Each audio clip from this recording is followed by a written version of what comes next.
Maraming nag-sign up dito sa Preton Drop pero pinabayaan lang nila. Hindi nyo ba alam may mga update na sila? Sa kanilang pupuntahan yung project pag malapit na yung snapshot, sabi na sila ng listing date. Huwag ganun mga loading. Paano kayo kumuha ng Preton points? Okay, eto. Daily reward. Pwede kayong kumuha ganyan and then get reward. And you have been credited with 20 Preton. Punta ka na main menu. Meron silang bago ngayon na kung saan itong Preton Legacy. Ito na yung game nila. Okay? Start. So, pag mag-start tayo ng ganyan. Ayan. So, ito na yung game nila na kung saan linalaro ka na to. Okay? Itap mo ganyan. So, nakita nyo may nagmamine doon.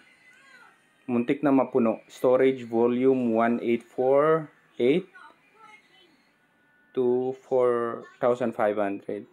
So, pag i-check mo, pag i-pick up mo ganyan, ibig sabihin, itong ore at saka rubies, ipupunta niya dun, mag-stop siya mag-mine. Malapit na mapuno. So, i-confirm na natin. Pag once na kinonfirm mo yan, mawawala siya. Ibig sabihin, 3 hours, pupunta siya dun sa kung saan ilalagay niya yung ore at saka yung ruby mo. So, punta ka sa maps, makita mo, ayun siya naglalakad. 2 hours ang lakaran papunta dito sa shop. Mining papunta dito. Galing dito sa mining papunta dito sa shop.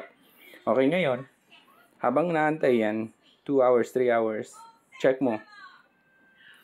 Yung nakuha mong ore, pwede mong exchange into Preton points. Yung Preton points na yun, same lang din yung nakukuha mo kanina yung pinakita ko. Okay? Yung points na yun, na kung saan, mas malaki makukuha mo dito na airdrop compare dun sa naunang kung saan makakuha ka ng airdrop din. So, paano mo exchange? Exchange. Ayan. So, or, at meron akong Preton points na 56.68 consumer lang.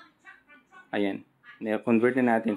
Hindi ko ito kino-convert itong rubies on Preton. Kasi nga, pwede ko siyang gamitin pampa-upgrade. For example, punta ako dito, balik ka dito. Pwede mo siyang i-upgrade. Ayan, upgrade. Kailangan ko ng 200 rupees bago ko ma-upgrade siya. Meron pa akong 109. So, antayin ko muna may deliver niya. Tapos, matik na mag-mine yan once na may deliver niya. And then, pwede mong i-convert into Preton points. Yung Preton points na yun, yun yung magiging ma-convert into Preton tokens. Okay? Ayan, pwede nyo i-explore mga Lodi. Pero yun yung basic pala dito. Okay? Pwede kayong dito swamp. Pwede kayong mag-attempt. Okay, so 1 attempt, try natin 1 attempt, 20 ruby ang kailangan mo. So, try natin ang 1 attempt lang muna para ma-check. Excavate. Kung meron tayong makuha. Ayun, open. Pick up. Ayun. Pwede ka rin bumili ng kanilang NFT. Pero, hindi na kailangan. Kung ayaw mo, di wag. Pero pag gusto mong mas madami kang ma-earn, pwede. Okay? Pwede mo i-connect yung wallet mo. Ayan. Kung gusto mo lang, dito ka lang din mag-earn, okay lang din. Okay, dito sa may daily reward, yung ginawa ko kanina. Ayan, your balance, merong 6,350. Iba to, ito yung balance ko dito mismo sa kanilang Preton Drop. Pero dito sa Preton Legacy, iba naman, hindi pa na-add dyan. Okay? So, ganun lang mga Lodi. Ito mga Lodi, kung gusto niyo mas maayos na guide dun sa Preton kung paano gawin, meron akong guide dito sa Twitter. Nakapin lang siya. Yan siya. Susundan nyo lang itong guide, itong thread na ito mga Lodi. Okay? Tapos malaman nyo kung paano.